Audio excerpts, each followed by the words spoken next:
Mariana, and welcome to another episode of From Ibiza with Love. We have Sandra here and our very special guest, DJ Ninja, who we're super excited to feature today along with Theodore. So welcome and please watch and listen. We have some very cool content for you today. So Farah, welcome to the show. You have a very cool and interesting name, DJ Ninja. Tell us a little bit about the spiritual meaning of your name. Absolutely. And first, thanks for having me on the show. It's a pleasure to be here in Ibiza recording this with you. So my artist name is Ninja with a 1. And it first came from my surname because my actual name is Farah and my surname is Nanji. So it's a little clever twist on the letters. But ever since I was a child, I really resonated, with the spirituality behind being a warrior. For me, the name is quite beyond a label. It's quite timeless. It's formless because when you first read that name, without knowing me, you don't know what that gender is or anything. But it's a sort of symbol of introspection. It's a philosophy that's really anchored around the underground, especially the underground values of what house music was founded upon. But it also represents, a ninja who's really laser focused on their craft, on their mission. They're often operating in stealth, in silence. They're moving in stillness. And the reason I chose to put the 1 in the name, first of all, obviously that name Ninja without the 1, it's quite a common name. So it needs something to set itself apart as as an artist and as a brand. So you're the number 1 ninja. Number 1 ninja, I like that. But actually, I'm very into numerology, as I'm sure you ladies are, and as you'll probably resonate with. Number 1 is the number from which all manifestation begins. So it's a really powerful name for creation, and I think it was very fitting. Thank you very much, Ninja. And we met you here on the island together on a hike, which is amazing because during hikes we always meet the best people and we have the best conversations. Tell us a bit more about what is your connection with Ibiza? What brought you to the island? What does it mean for you, this island? Yes, absolutely. So I think this is like my 17th year or something coming to Ibiza. Wow. Started a bit young. And I became a DJ before I went to university. So I was about 18.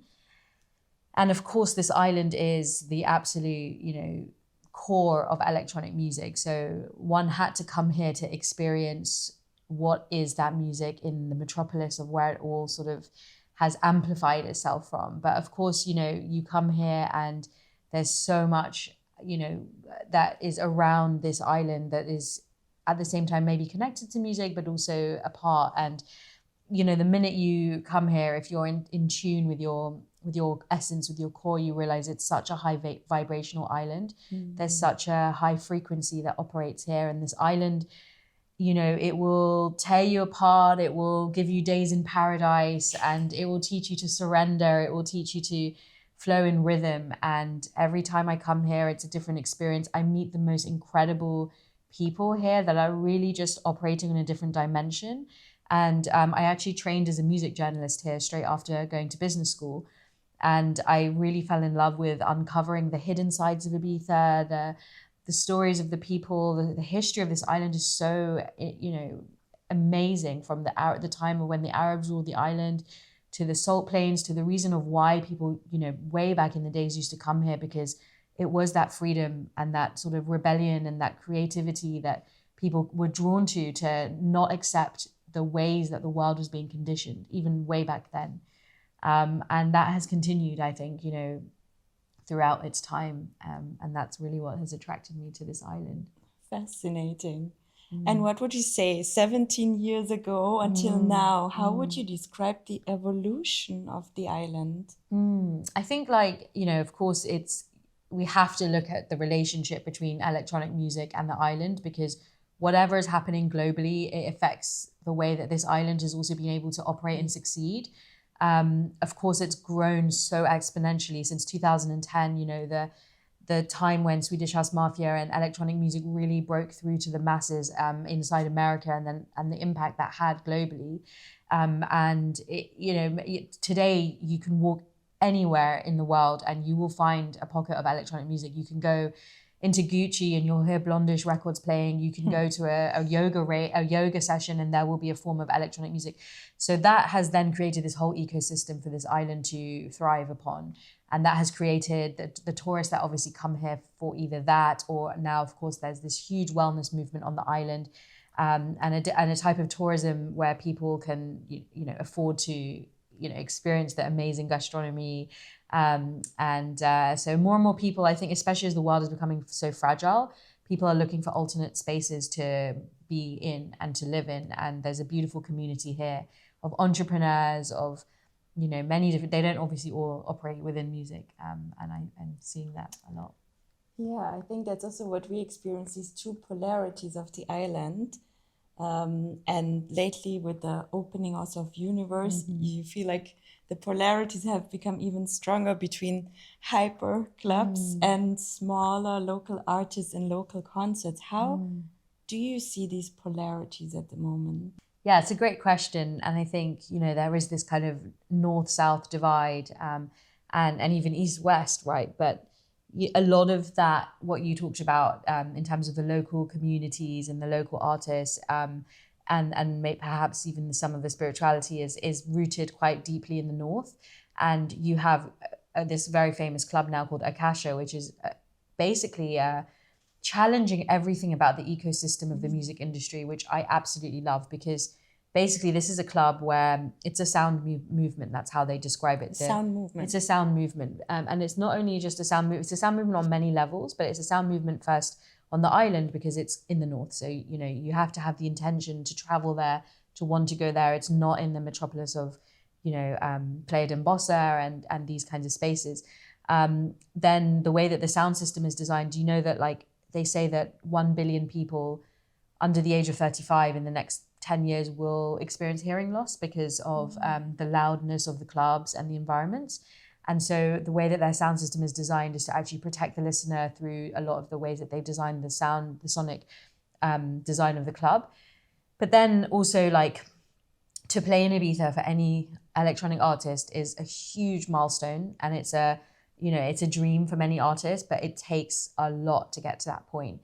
And we are in a really difficult time with the industry, with the pandemic and the, many, many things going on. And there's not many spaces that give that trust to the emerging artists to have those opportunities. And Akasha is a club where many people in the industry, complain about, why isn't there diversity on lineups? Why isn't there equality on lineups? And, this is a club that's taking that risk to A, champion the local artists that live here, but B, also give some of the emerging talent globally that recognition by giving them headline slots and opportunities.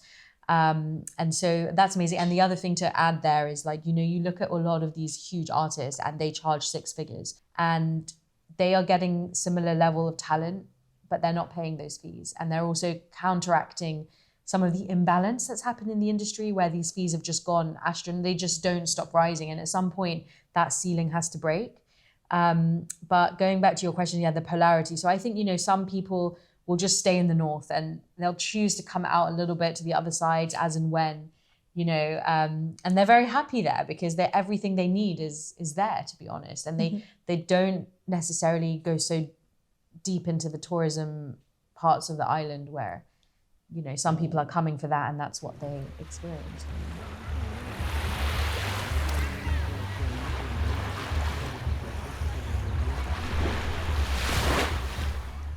Blondish just became the first female resident of Pasha in their 50 years or however long it has been. And she had the biggest opening ever. So being a female in this industry, have you encountered any challenges so far? I mean, anybody operating in the music industry, you cannot come out of this industry unscathed. But of course, being a female or non-binary, you have a different set of challenges that present you. And so there are many, for example, 6% of producers are female, right? 6%. Just 6%. It's nothing. It's really very close to nothing. It's very close to nothing. And then when we look at DJs, you're probably closer to the 30% mark. So you're just operating in a very testosterone-filled environment and a very hedonistic environment as well. You have a lot of things that you have to think about, I think, for anyone, but also just as women, we do have to think about the social media aspect and like how I think we have to take even more attention of how we look, how we present ourselves online, you know, and these things, you know, in today's world, you cannot succeed as an artist without, if you want to go to that global stratosphere, you have to present yourself in a certain way. So I think some of these are, you know, the challenges, but you also have to think like, you know, you're in a studio and it can be a man and you're alone with that person who might be a sound engineer. You have to think about the safety of yourself. You have to think about the safety of a female artist touring the world in sometimes the Middle East or like places that are less safe. And you have to think, and then of course, if you're a mother, how does that industry support you as somebody who's a mother? Blondish did just become a mother as well. And she has a super cute son, Bodhi, I think, right? Yes, and again, like, you know, set times are unfriendly. That, you know, being away from your child, like all these things that we haven't got, and also we're freelance in a way. We don't have a company that's going to say, yep, 9 months paid maternity leave. You know, we have to figure that out if we choose to go down that path. And I think, the protection sort of comes from really being aligned to yourself and maybe not being, it's not about the outer resistance. It's kind of like really knowing who you are and being really deeply anchored in your being. And that's when there's all this chaos surrounding you, that peace kind of just flows, like hopefully quite effortlessly, because you've probably seen it all and you know how to handle it really. So we also had a question about that. How do you find peace being in this industry? Do you meditate? Do you go into nature? Like, what's your secret to blend the polarities of the two worlds? Yeah, I think it's everything, right? It's like how do you have that peak performance mindset all the time, because you have to perform. You don't have a choice at 2 a.m. if you've had an argument with your boyfriend or you haven't had sleep. You have to perform and you have to give that best set, and that comes, like Eckhart Tolle, I think he said it really well, where like every artist, whether they know it or not, they need to be in stillness in order to create. And that means intentionally like going into for me, like nature is so like important. Detaching away a lot from the phone, like quite intentionally having those digital detoxes, being really mindful of what you eat. It's really hard when you're on the road to continue that consistency of your nutritional balance and your lifestyle. But everything is like about somehow the routine and like having that as much as you can while you're traveling and while you're also at home. And so I do take it really seriously and, you know, just try to incorporate as much as I can. And yeah, but also love the adrenaline, love just that adrenaline that comes when you're performing, and that is incredible. But sleep obviously is a big thing as well. So I'm sure you get a lot of energy back from your crowds, no? Yeah, of course. It's like such a good exchange. It is, and it's quite a polarity also, because in the studio you're in isolation, you don't have that energy, and you're thinking of the crowd, and you're thinking, how's it going to resonate? And then, you know, like if you are a producer that's able to play your tracks on the dance floor and you see how that is received, or you see other artists playing it, it's such a gratifying feeling. And of course, when you are connected with the audience on the dance floor, like really, it's such a beautiful feeling. And what would be some of the biggest places, clubs that you've performed at? In Ibiza, like Club Chinois was a milestone moment to play there. Of course, Akasha, I played at Destino.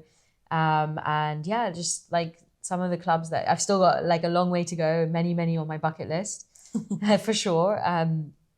But of course, these are some of the ones. That brings me to this question, how does the environment influence your DJ set and the frequency of your music that you choose to play?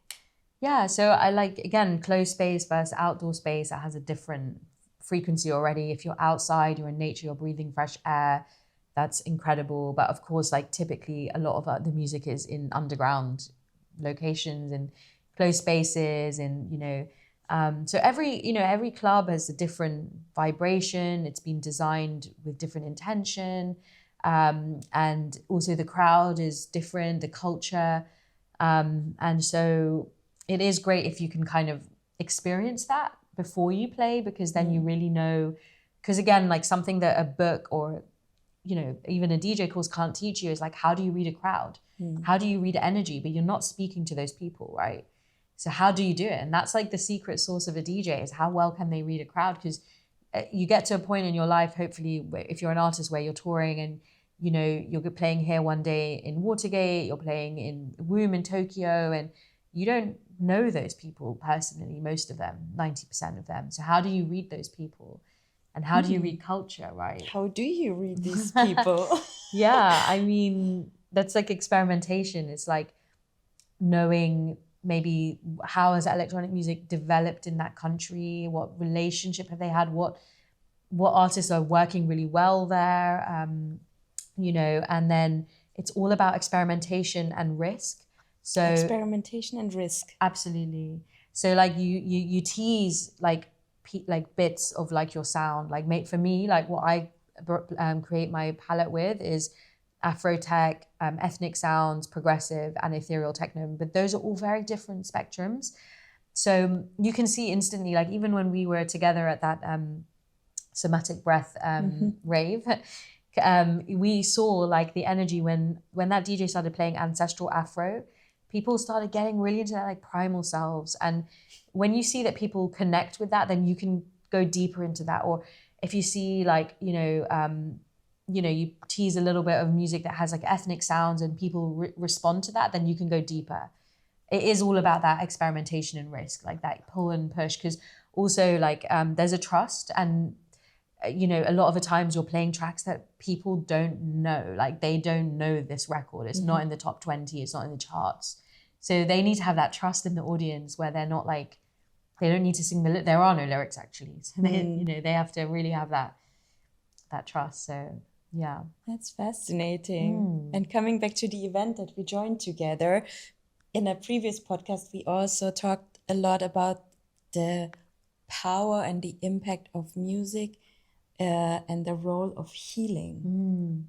How do you see the role of your music in terms of the ability to heal the audience? Yeah. So like everyone has a very personal relationship with music, and my personal relationship with music began around the age of 7 when, well, even before that, I'd say let's fast forward to 7 where there was a key moment. But I come from Indian, East African and Pakistani origins, but I was born in London. And so Indian and Pakistani music have very sacred instruments that have different scales, in fact, to the Western scales. And they are very, very much transcendent sounds. And you hear them in prayer, in meditation. So already like just being immersed in that from a child was like, I know it was a very like trigger, like it just planted that seed. And of course, like the East African roots was the rhythm, the African percussion, that like primal ancestral kind of thing. But then when I was 7, obviously I was in school, and I was bullied a lot in my childhood. And I just remember very, very much so that when I started to learn the Spanish guitar, I was allowed at that time to like leave the classroom and go upstairs to the music room. And that moment of all that hour when you're in that guitar lesson, and especially at that moment Spanish guitar, which again is like really transcendent, it planted that feeling of healing, of what music could do, away from this like contained 4 walls that you're in. And I fast forward now, like many decades into my life and my career as an artist, and that influence is very much in my music. Like my music is all about transcendence, melancholy, connection to nature, finding stillness within the sound. And when an artist creates a piece of work, everything is about the intention that the artist has when they create. And ultimately, you connect with your audience when they can somehow receive that intention, whether they hear it, at a yoga rave or in a actual, club or on Spotify. And that is what I hope comes through my music, and how it can heal other people. And also go against this system right now, because like we live in this crazy fast-paced mind control of a way right now with Spotify, where the best tracks, like before we would have tracks that were 7 minutes long, now the tracks that get popularity on Spotify and on playlists is like 3 minutes. 3 minutes. 3 minutes. And you look at the ambient genre, chill out and ambient, which is meant to be a space where you're supposed to go really deep into sound. If you literally go on ambient playlist by Spotify, those tracks are 1 to 2 minutes long. How can you have a deeply introspective moment with sound if it's 1 or 2 minutes long? Like it's so against. So for me, it's like, again, you know, really kind of going against that. Do you have any rituals you practice before a set? Yeah, absolutely. Of course, like breathing. I do like need to take some time away from people just to get into that headspace.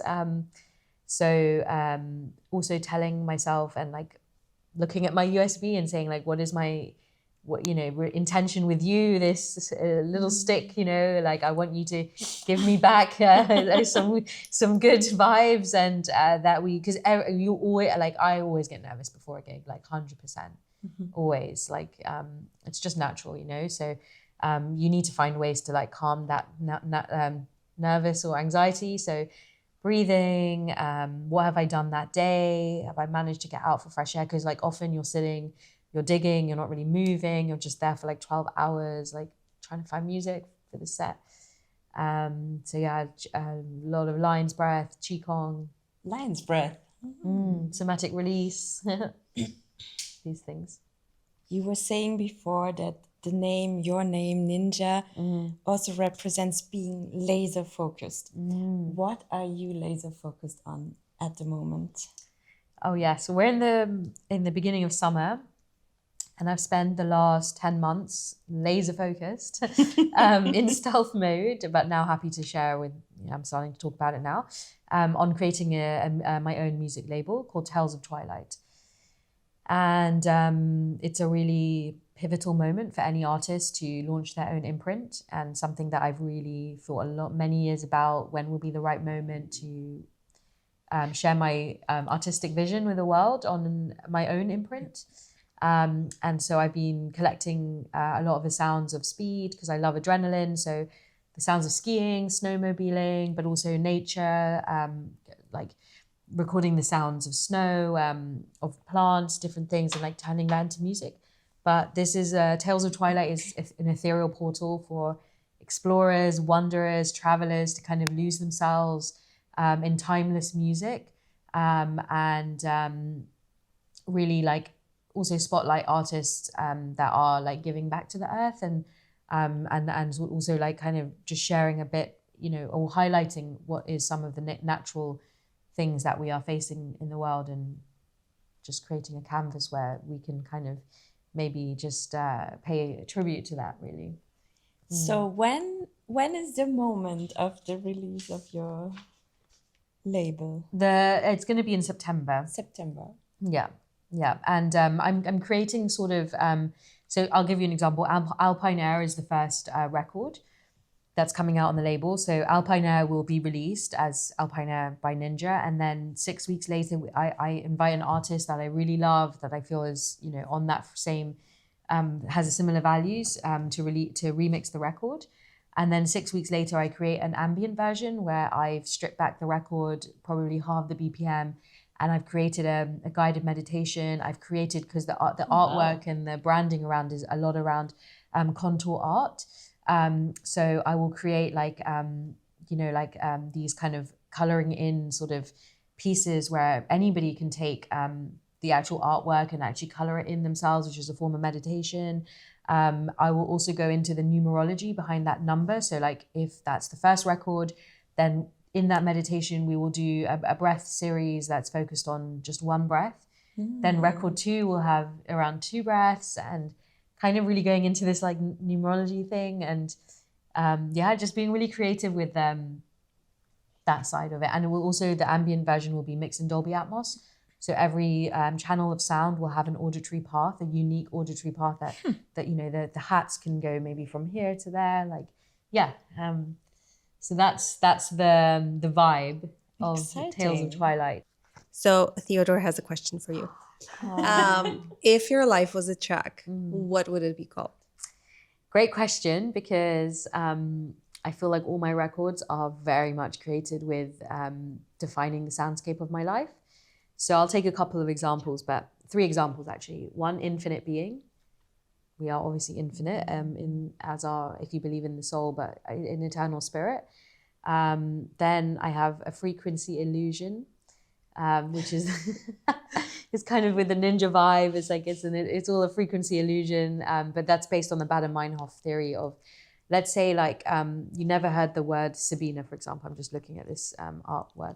Now suddenly you heard this word, and suddenly like you hear that word, like you've never heard that word before, but it's suddenly in your aura or your orbit, and that's actually like a thing called the frequency illusion, Bader-Meinhof thing. And then also samsara, which is like this cycle of rebirth and life and death. But if you go to my back catalogue on Spotify, you'll see some very interesting record names, and they're all, if my life was a soundtrack, this is what it would be, kind of thing. And follow-up question by Theo.